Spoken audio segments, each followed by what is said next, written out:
सभी श्रोतागणों को मेरा सादर अभिवादन। आज फिर से हमारा कार्यक्रम शुरू हो रहा है और हम 4 बड़े भाग्य की द ग्रेट फॉर्चून्स की बात कर रहे थे। पहला ग्रेट फॉर्चून है मानव शरीर मिला हमें, जो कि बहुत ही दुर्लभ है, जिसके बिना हम कुछ भी नहीं कर सकते। उसके ऊपर हम लोगों ने चर्चा की। दूसरा, मनुष्य शरीर मिलने के बाद जो दूसरा सबसे इम्पोर्टेंट काम है वह है सत्संग की प्राप्ति, क्योंकि जैसा हम लोगों ने पहले चर्चा की ये बुद्धि रूपी ड्राइवर को ट्रेनिंग सत्संग ही देगा, दूसरा कोई उपाय नहीं है। तो इसको ट्रेनिंग देने का काम सत्संग करता है, इसलिए कहा बड़े भाग्य पाइए सत्संगा। और सज्जनों, सत्संग की श्रृंखला में हम 4 एपिसोड कर चुके, पर अभी भी पूरा नहीं हो रहा है। इतनी बातें हैं, सत्संग की इम्पोर्टेंस इतनी ज़्यादा है कि आज भी हम लोग सत्संग के ऊपर ही चर्चा करेंगे कि कितना इम्पोर्टेंट जीवन में सत्संग को सुनना है। सत्संग से धीरे धीरे हमारी समझ में आती है इस मैं का अस्तित्व क्या है। हम दिन भर मैं शब्द को बहुत ज़्यादा उपयोग करते हैं। मैं ऐसा हूँ, मैंने ऐसा किया, मेरे से ये बात हुई। मैं और मेरा, हमारा दिन भर अगर हम एक दिन का रिकॉर्डिंग करें 500 बार 1000 बार हमारे मुंह से मैं और मेरा सब निकलता है। पर ये मैं और मेरा कौन बोल रहा है? क्या सच मैं तो आत्मा है? क्या आत्मा बोल रही कि मैं ऐसा कर रही हूं, मेरा ऐसा है, मेरा ये है? आत्मा तो नहीं बोल रही। शास्त्रों में, उपनिषदों में, संतों ने कहा गया आत्मा तो इसमें विटनेस है। केवल विटनेस का मतलब केवल देख रही है क्या हो रहा है। गाड़ी में पैसेंजर बैठा है, वो देख रहा है कि मुझे ड्राइवर किधर ले जा रहा है, स्टीयरिंग काम कर रहा है नहीं कर रहा है, वो देख सब कुछ रहा है, पर केवल देखने तक ही सीमित है। वो उसमें इंटरफियर नहीं कर सकता, क्योंकि वह मेटाफिजिकल है और सारी सिस्टम फिजिकल है। केवल एक चीज है जो जिसके सहारे वह आगे थोड़ा सा मैसेज पास करता है, वह है मन, जो कि फिजिकल भी है और मेटाफिजिकल भी है। बाकी सब कुछ फिजिकल है, इसलिए उसका आपस में वार्तालाप नहीं हो पा रहा है। तो ये जो मैं शब्द हम दिन भर निकालते हैं, ये कौन निकालता है?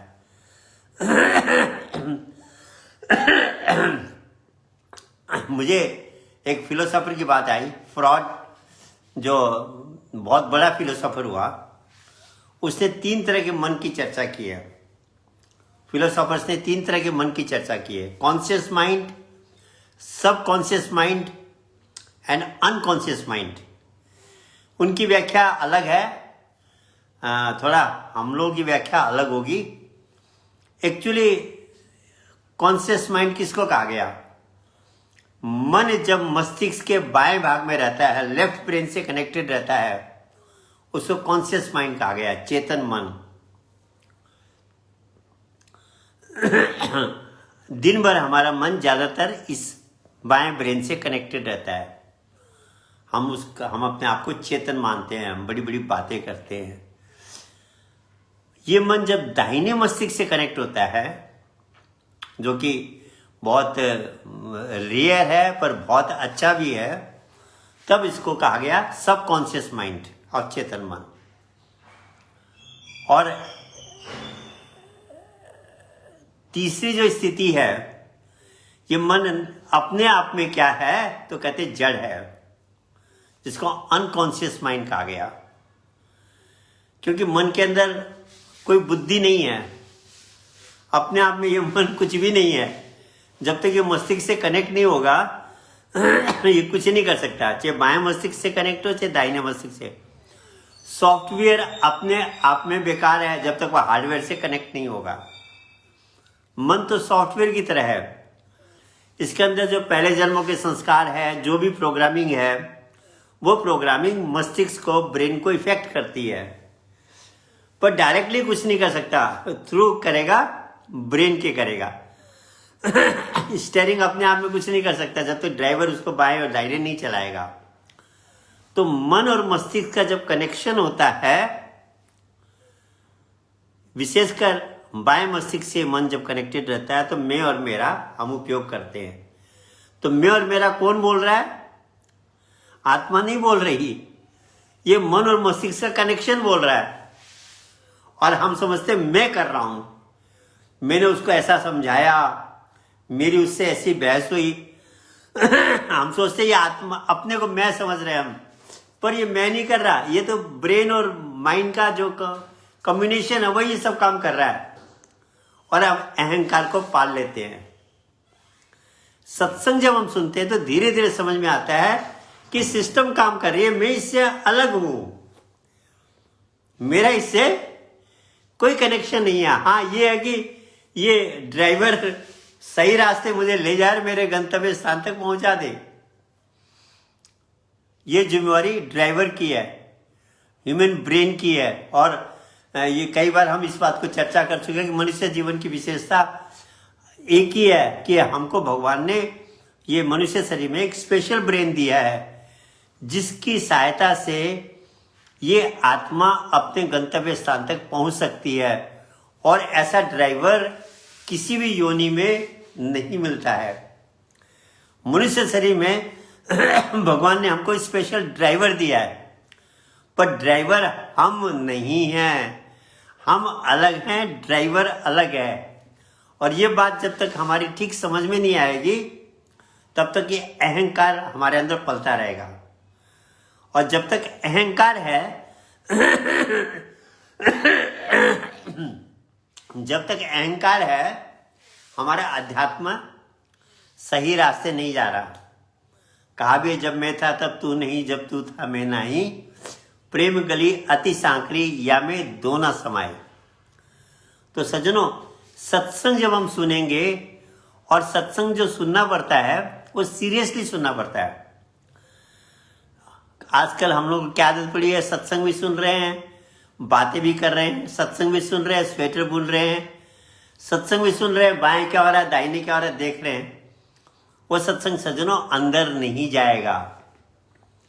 सत्संग पूरी तरह एकाग्रता मांगता है। जब भी हम सत्संग सुने कहते हैं सब तरफ से मन को हटा के अर्जुन की जो दृष्टि थी वैसा हमारी एकाग्रता होनी चाहिए। प्रसंग आता है ना कि चिड़िया की आंख को बेदना था, सारे पांडव कौरव सब थे, कहा भैया कि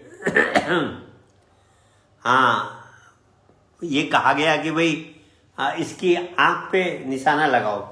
सबने लगाया, पहले कहा चिड़िया पे निशाना लगाओ, सबने लगाया। पूछा भाई तुम क्या देख रहे हो? बोला चिड़िया भी देख रहे हो, पेड़ भी देख रहे हैं, आकाश भी देख रहे हैं। अर्जुन को पूछा गया भाई तुम क्या देख रहे हो? बोला मुझे तो केवल चिड़िया दिखाई दे रही है और कुछ नहीं दिखाई दे रहा। फिर कहा चिड़िया की आंख पे निशाना लगाओ। निशाना लगाने के बाद पूछा गया भाई क्या क्या दिख रहा है? तो औरों ने कहा कि हमें चिड़िया भी दिख रही है, आंख भी दिख रही है, पेड़ भी दिख रहा है और आसमान भी दिख रहा है। अर्जुन से पूछा गया तुम्हें अब क्या दिख रहा है? बोला मुझे तो केवल चिड़िया की आंख दिख रही है और कुछ नहीं दिख रहा। किसी का निशाना नहीं लगा, अर्जुन का निशाना वहां लगा। इसको कहते हैं सज्जनों टोटल कंसेंट्रेशन। सत्संग भी हमको टोटल कंसेंट्रेशन से सुनना चाहिए, तो वो सत्संग, क्योंकि ये भावना से हमको सत्संग सुनना चाहिए। मैंने शायद ये चर्चा आपसे पहले भी की है कि लोगों ने कहा हमसे कि ये सत्संग में बहुत बड़ा चमत्कार है। हमने कहा भाई क्या है? बोला आपके मन में जो प्रश्न है, शंकाएं हैं, वो अपने आप दूर होती है। और ये होता है क्योंकि जो श्रोता होता है, अगर उसका लेवल ऑफ कंसंट्रेशन सही है, उसके लिए प्रभु निमित्त बनाकर किसी के द्वारा भी कुछ भी बात कह सकते हैं जो उसके काम की बात होगी। इसलिए कहते हैं स्वाति नक्षत्र में जैसे वह सीप होती है, वो मुंह खोले रहती है जब तक स्वाति नक्षत्र की बूंद नहीं पड़ती है, वह अपना मुंह, उसका कंसंट्रेशन उसी बूंद पे रहता है, बाकी में नहीं रहता। ऐसे ही जो साधक होते हैं, जो सत्संग के वास्तविक प्रेमी होते हैं, उनकी ये भावना रहती है कि आज मुझे कुछ ऐसी चीज मिले जो ये मस्तिष्क, ये ड्राइवर जो है, इसकी समझ में आ जाए रास्ता और ये सही मार्ग में ले जाए। ट्रेनिंग तो इस ड्राइवर को ही देनी है, और ये ड्राइवर स्पेशल मनुष्य शरीर में मिला हुआ है सज्जनों। अगर हमने इसका उपयोग सही नहीं किया तो फिर 84 लाख तैयार है। फिर हम भगवान को दोष नहीं दे सकते, क्योंकि ये मौका हमने अपने हाथ से गंवाया। तभी तो भगवान राम कहते हैं अयोध्या वासियों को समझाते हुए, सो परंतर दुख पावही सिर धुनि धुनि पछताई, काल ही कर्म ही ईश्वर ही मिथ्या दोष लगाए। फिर वो औरों को दोष लगाते रहे, गलती अपनी औरों पे डाल रहा है। तो इसलिए सत्संग को एकाग्रता से सुनना चाहिए, और जब सत्संग हमारे जीवन में असर करेगा, पहली बात तो सिस्टम समझ में आनी चाहिए। मनुष्य जीवन क्या है, कैसे फंक्शन हो रहा है, आध्यात्मिक फंक्शन सज्जनों, और ये आत्मा को लक्ष्य तक पहुंचाने में क्या चीज मेरे लिए जरूरी है, क्या क्या चीजें मुझे आवश्यक है। ड्राइवर जा रहा है, रास्ते में उसको भूख भी लगेगी, पेट्रोल की जरूरत भी पड़ेगी, और ये क्या आपने जानता है आजकल जीपीएस सिस्टम चली हुई है। जिस ड्राइवर के पास जीपीएस होता है वह फटाफट चला जाता है, वो भटकता नहीं है।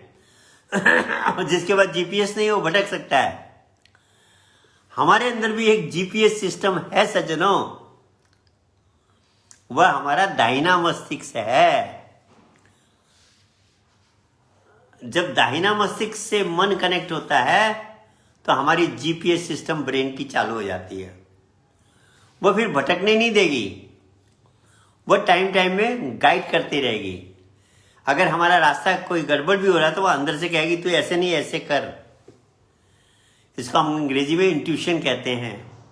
अंतर प्रेरणा वह राइट ब्रेन से आती है, और जब हम साधना करते हैं, सत्संग को सुनते हैं, प्रभु की कृपा होती है, तो वह दाहिने ब्रेन के थ्रू से इंट्यूशंस आते हैं जो हमारे लिए जीपीएस का काम करते हैं। तो जिस ड्राइवर का जीपीएस सिस्टम चल रहा है वो ड्राइवर सही ले जाएगा। बायां मस्तिष्क और दाहिना मस्तिष्क जब मिलके काम करेंगे तब ड्राइवर पूरी तरह ट्रेंड हो गया, फिर भटकेगा नहीं, निशाने पे जाएगा, आत्मा को गंतव्य स्थान में पहुंचा सकता है। तो ये संभावना मनुष्य जीवन में है, इसलिए इस मौके को हाथ से गंवाना नहीं चाहिए। कहते हैं दाव का चूका फिर मारे, समय का चूका सिर मारे। Time and tide waits for none. समय किसी का इंतजार नहीं करता, जो चला गया वो वापस नहीं आने का। आपका आज अगर समय चला गया तो कल आप चाहें कि यह आज वाला समय आ जाए तो हो तो गया। समय तो रुकता ही नहीं है, मतलब कंटिन्यूस चल रहा है। हम उस समय को आप कितना उपयोग कर पाए उस दिन, ये हमारे मस्तिष्क की क्षमता पे निर्भर करता है, और वह सब आएगा सत्संग से। इसलिए सज्जनों, सत्संग को हमको विशेष महत्व देना चाहिए, और जब हम सत्संग से हमारा गहरा रिश्ता हो जाएगा, तो मैं कह रहा था सत्संग को सुनते समय मन को चारों तरफ से हटाना चाहिए। मेरे बाएं क्या हो रहा है, दाहिने क्या हो रहा है, पीछे क्या हो रहा है, सब कुछ भूल करके एकाग्रता से सत्संग सुनना चाहिए कि आज प्रभु कृपा से कोई चीज में ऐसी मिल जाए जो मेरे ड्राइवर को बिल्कुल समझा दे कि भाई करना क्या है। हमें नहीं समझाएगा, ड्राइवर को समझाएगा ये सत्संग। ब्रेन रूपी जो ड्राइवर हमारे अंदर बैठा है, जिसके ये सारे काम हम कर रहे हैं। एक कुत्ता अगर बैठा हो या कोई पशु और बैठा हो, उसकी सत्संग समझ में नहीं आएगा, क्योंकि उसका ड्राइवर में वो क्षमता नहीं है बात को समझने की, करने की, प्लानिंग करने की। हमको स्पेशल ड्राइवर मिला है, ये मस्तिष्क रूपी, ब्रेन रूपी, जिसमें सारी क्षमताएं हैं। पर अगर हमने उसका उपयोग नहीं किया तो सज्जनों गलती हमारी है, प्रभु की नहीं है। तो मैं कह रहा था जब ये सत्संग रूपी ड्राइवर को हम ब्रेन रूपी ड्राइवर को ध्यान से सत्संग में बिठाने लगेंगे एकाग्रता से, तो धीरे धीरे समझ में आएगी। और सत्संग का इफेक्ट क्या होगा, एक तो हमारी अंडरस्टैंडिंग क्लियर हो जाएगी। कहा ना क्राइस्ट ने, I will give you the understanding to understand the scriptures. मैं शास्त्रों को समझने की क्षमता तुमको प्रदान करूंगा। गीता पढ़ना, रामायण पढ़ना, बाइबल पढ़ना, ये तो कोई भी पढ़ लेगा। उसके मर्म को समझने में सत्संग ही मदद करता है, कथा नहीं मदद करेगी। मैं उदाहरण दूं आपको, गीता में एक श्लोक है, ओम इति एकाक्षर ब्रह्म। मैं आधा श्लोक को बोल रहा हूं। अब इसका अर्थ क्या लगा कि ओम ये एक अक्षर ब्रह्म है, जबकि इति का मतलब होता है जहां ओम की समाप्ति हो गई वह अक्षर ब्रह्म है, इसलिए उसको ओंकार भी कहा। तभी कबीर साहब कहते हैं, ओम तो निश्चय भया सो करता मत जान, साचा शब्द गुरुदेव का पर्दे में पहचान। कि वो जो अब जो गीता वैसे पढ़ेगा तो वो तो वही अर्थ लगा लेगा, पर जिसने सत्संग सुन रखा है वह कहता भैया ओम तो उसका वाचक है, वो जो अक्षर ब्रह्म है वो तो वाणी से परे है, वो तो प्राइमोर्डियल वाइब्रेशन है, वो तो मेटाफिजिकल वर्ड है जो भाषा में जिब्या में आ ही नहीं सकता। उसके लिए गीता कह रही है, गीता ओम के लिए नहीं कह रही भाई, ओम इति जो ओम की भी जहां समाप्ति है उस अक्षर ब्रह्म की बात कर रही है। ये समझ किससे आएगी? सत्संग से आएगी, गीता पढ़ने से नहीं आएगी, क्योंकि लोगों ने अपने हिसाब से अर्थ लगा दिए। अब मान लीजिए हमने काठमांडू नहीं देख रखा है और काठमांडू की एक पुस्तक है, हम उसका एक्सप्लेनेशन करेंगे तो कुछ सही होगा कुछ गलत होगा, पर जिसने काठमांडू देख रखा है वह उस बुक का जो भी एक्सप्लेनेशन देगा वो परफेक्ट होगा, क्योंकि उसने देख भी रखा है, जो बातें लिखी है उसने देख रखी है। ऐसे जो एनलाइटेड महापुरुष होते हैं वह सही अर्थ समझाते हैं और उनके संपर्क में रहकर ही हम सही अर्थ को समझ सकते हैं। इसलिए कहा कि सत्संग हर व्यक्ति नहीं सुना सकता। जिसने सत्य का अनुभव किया है, the one who has experience that absolute truth, actually he can only give सत्संग, वही दे सकता है सत्संग, या उससे सुन करके कोई सुना सकता है, बाकी औरों के बस का नहीं है। बहुत बड़ा अंतर है। उदाहरण के लिए मान लीजिए, सब कहते तीसरा नेत्र है, वहां से भगवान की ज्योति का, भर्गो ज्योति का दर्शन होता है। ये बात पुस्तकों में लिखी है, जनरल सुनने में आती है, पर लोग क्या कहते हैं, अरे वो तीसरा नेत्र खोलने में तो कई महीने लगेंगे, साल लगेंगे, कितनी साधना करनी पड़ेगी, जबकि ये बात सच नहीं है। तीसरा नेत्र खोलने में आधी मिनट भी नहीं लगती है। अगर खोलने वाला है सही तो वह आधी मिनट के अंदर खोल देगा, पर वह महापुरुष की क्षमता होती है, हरे गुरु की क्षमता नहीं होती। अब ये बात कहाँ से पता लगेगी? जब हम सत्संग सुनेंगे तब समझ में आएगा कि अरे ये तो तीसरा नेत्र तो तुरंत खुल सकता है। बिना भर्गो ज्योति का देखे हम ध्यान किसका करेंगे? कल्पना ही तो करेंगे। पिक्चर हॉल में बैठे हैं, स्क्रीन में कुछ नहीं आ रहा और हम कह रहे हैं जी हम पिक्चर देख रहे हैं। कितने मजे की बात है। स्क्रीन में कुछ आएगा तभी तो पिक्चर देखना शुरू करेंगे। आंख बंद करके आप बैठे हो, कुछ दिख नहीं रहा है और कह रहे जी हम ध्यान कर रहे हैं। क्या ध्यान करेंगे? मन ब्रेन से कनेक्ट होगा और कल्पनाएं आएगी और कहा जी हम तो ध्यान कर रहे हैं, कंटेम्पलेशन कर रहे हैं। अंग्रेजी में इतना अच्छा वर्ड यूज कर देते हैं। ध्यान तो तब होगा जब सबसे स्क्रीन चालू होगी। स्क्रीन तब चालू होगी जब तीसरा नेत्र खुलेगा। दरवाजा ही बंद है तो आप क्या देखेंगे कमरे के अंदर क्या हो रहा है? ये 10वां दरवाजा कहा है इसको। पहले दरवाजा खुलेगा तब पिक्चर चालू होगी, तब ध्यान होगा। ये बात कब समझ में आती है? जब हम सत्संग को सुनते हैं। तो सत्संग क्या करता है? डाउट्स को क्लियर करता है, अंडरस्टैंडिंग देता है।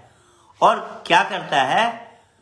जब सत्संग से हम रम जाएंगे तो सत्संग इस बात की रोज याद दिलाएगा कि भाई तुम परमानेंट नहीं हो, टेम्पररी हो, तुमको एक दिन जाना है। कितनी तैयारी कर ली, क्या क्या अड़चने हैं तुम्हारे जीवन में, अंतिम श्वास में क्या क्या समस्या आएगी, किसी चीज से तुम्हारा ज्यादा मोह तो नहीं हुआ है। ये सारी सावधानियां सत्संग जागृति देगा। आपने जल भरत की कथा सुनी होगी। ज्ञानी था, साधना कर रहा था, मेटाफिजिकल नॉलेज था उसके पास, वानप्रस्थ आश्रम, क्योंकि 4 आश्रम बताए गए हमारे शास्त्रों में, ब्रह्मचारी आश्रम 1 to 25, या आजकल तो 1 से 30 हो गया समझ लीजिए। गृहस्थ आश्रम पहले 50 तक था, आजकल 60 हो गया, 30 से 60 हो गया। वानप्रस्थ आश्रम 60 से 80 हो गया, और संन्यास आश्रम 80 से 100 हो गया। ये डिवीजन है आज के समय के हिसाब से। तो पहले के राजा लोग, पहले के ज्ञानी लोग क्या करते थे, जहां उनकी उम्र हुई वानप्रस्थ की, बच्चों को सब कुछ संभला करके एकाकी जीवन बिताने लग जाते थे। तो भरत राजा ने भी वही किया, जंगल चले गए, एकाकी जीवन बिताने लगे। वहां एक छोटा हिरन का बच्चा मिल गया उनको, माँ को खा दिया होगा किसी शेर ने या बाघ ने या कोई जानवर ने। छोटा बच्चा, तो देख के उनको दया आ गई, उस बच्चे का लालन पोषण किया, उसको बचाया, और बच्चा बड़ा होने लगा और वो उनके साथ खेलता था। वो बच्चे से इतना रम गए, वो भूल गए कि मेरा बच्चे में मोह पैदा हो गया है। साधना कर रहे हैं, सब कुछ कर रहे हैं, पर सत्संग नहीं मिलने के कारण ये मिस कर गए। अब क्या हुआ, एक दिन बच्चा आया नहीं, जंगल में रह गया, क्या हुआ पता नहीं। उनको चिंता लगे कि आज वो बच्चा आया क्यों नहीं, रोज तो आ जाता था मेरे पास, जंगल में चर के घूम फिर के, आज आया क्यों नहीं। वो चिंतन कर रहे थे, तभी शरीर छूट गया।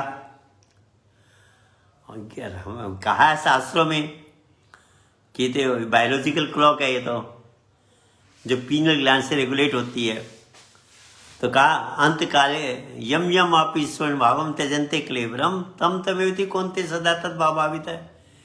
जिस चीज की याद करते हो शरीर छूटेगा, वही चीज आएगी।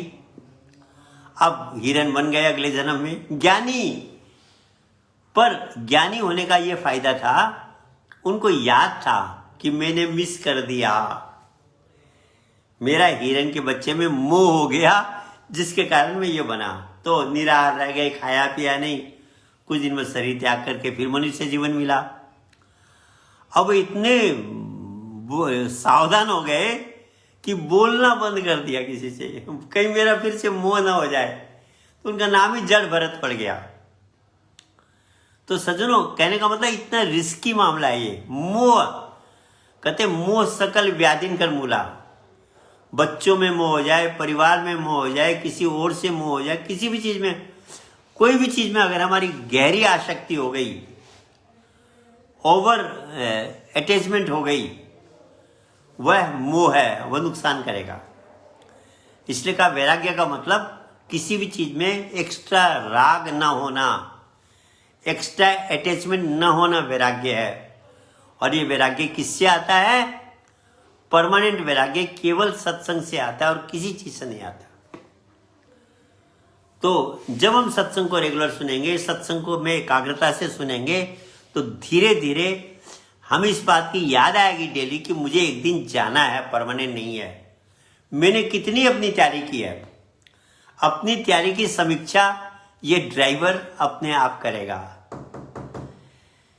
ये ड्राइवर अपने आप उसकी समीक्षा करेगा कि मैंने रास्ता तय कर लिया है। तो सज्जनों, ये ट्रेनिंग सत्संग के द्वारा मिलती है। तो इसीलिए सत्संग को बहुत हमें एकाग्रता से सुनना चाहिए, और धीरे धीरे इस सत्संग से जब ये हमारा ब्रेन रूपी ड्राइवर ट्रेंड हो जाएगा, तो हमारी जब समझ में आ जाएगी और हमको मृत्यु की जब डेली याद आएगी, तो हम अपनी तैयारी कहते दोनों काम करें, भौतिक जगत के काम भी करें, आध्यात्मिक जगत के काम भी करें।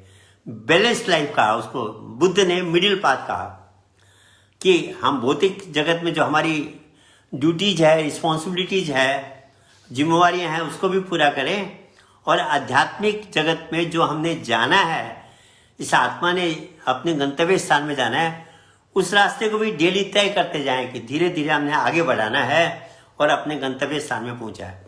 दोनों काम जो करता है एक साथ, उसको ज्ञानी कहा गया, बुद्धिमान कहा गया, और वह ट्रेनिंग सत्संग के द्वारा मिलती है। तो सज्जनों, सत्संग के चैप्टर बहुत हो गए। अगले चैप्टर में अब हम तीसरे भाग्य की बात करेंगे। क्या है वह तीसरा ग्रेट फॉर्चून?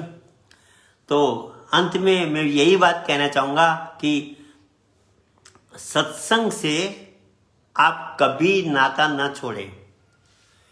ये अनुभव रहा है संतों का, भक्तों का, कि कोई कितना भी बड़ा साधक हो, कितना ही बड़ा सेवक हो, कितना ही पहुंचा हुआ ज्ञानी हो, अगर उसने सत्संग को छोड़ दिया तो खतरा है, उसका पतन हो सकता है। और होता है, क्योंकि अहंकार से बचाने का, अहंकार के बारे में सावधान करने का काम सत्संग ही करता है। नहीं तो क्या होगा, जब हम साधना कर रहे हैं, थोड़ा कंसंट्रेशन लेवल बढ़ेगा, अपने में कुछ स्पेशल पावर्स आने लगेंगे, डबल अहंकार आ जाएगा कि अरे मैं तो इतना बड़ा साधक हूं। और ये उल्टा नुकसान कर देगा। इसलिए, और ऐसी बहुत सी कथाएं भी हम सुनते हैं पहले ऋषियों के बारे में, कि साधना की, अहंकार आ गया, बाद में ऐसा हुआ वैसा हुआ। नारद की कथा के एक दिन खूब ध्यान किया तो कामदेव भी उनको डिस्टर्ब करना चाह रहा था, नहीं कर पाया। बोले अरे मैंने कामदेव को जीत लिया, और अहंकार आ गया और सबको सुनाने लगे। इसलिए अहंकार से बचाने का काम सत्संग ही करता है। तो सज्जनों, सत्संग से हम प्रेम करें। लाइफ में जीवन पर्यंत भगवान शिव साधना छोड़ के सत्संग सुनने आते थे काकभूषुंडी के यहाँ, क्योंकि सत्संग ऐसी खुराक है, जैसे आपने बीज है, उसको धूप भी चाहिए, पानी भी चाहिए, उसकी बाउंड्री भी चाहिए, बहुत से उसकी सुरक्षा होती है, तब जाके बड़ा पेड़ बनता है। ऐसे ये जो आत्मा का हमने ज्ञान रूपी बीज डाला है, इसकी पूरी सुरक्षा के लिए, इसकी पूरी देखभाल के लिए सत्संग ही हमें समझाएगा कि कैसे इस बीज को फलना फूलना बड़ा वृक्ष बनाना है। ये सारा काम सत्संग करेगा। इसलिए जीवन में पहला हमको ये संकल्प लेना चाहिए कि जब भी सत्संग का मौका मिले, सत्संग में जाना है। और सत्संग सुनते समय मन को सभी तरफ से हटाना है। कौन आ रहा है, कौन जा रहा है, क्या बातें हो रही है, उस कथा सुन रहे हैं, स्वेटर बुन रहे हैं, वो सत्संग वाला काम नहीं चलेगा। सत्संग होता है टोटल कंसंट्रेशन, तब आपके अंदर वो बात जाएगी और ये ब्रेन को तब इफेक्ट करेगी। और नहीं तो ड्राइवर का ध्यान किधर ही है, कोई सुना रहा है और ड्राइवर के पल्ले कुछ नहीं पड़ेगा, तो ड्राइवर कैसे ट्रेंड होगा? तो मस्तिष्क रूपी, बुद्धि रूपी ड्राइवर को ट्रेनिंग के लिए सत्संग में एकाग्रता होनी चाहिए। ये बात भी हम किसको समझा रहे हैं? इस ड्राइवर को ही समझा रहे हैं। आत्मा तो दृष्टा है, सत्संग कौन सुन रहा है? ये ड्राइवर ही सुन रहा है। और यही ड्राइवर ही हमारे लिए इम्पोर्टेंट है मनुष्य जीवन में। यही हमको गंतव्य स्थान तक आत्मा को पहुंचाएगा। तो सज्जनों, आज फिर से हमारा कार्यक्रम शुरू हो गया है और कल फिर मिलेंगे इसी समय। सबको मेरा नमस्कार, अभिवादन, और आशा करता हूं कि हम सत्संग का जो इम्पोर्टेंस है उसको समझते हुए सत्संग से कभी भी नहीं हटेंगे। सबको मेरा धन्यवाद, नमस्कार।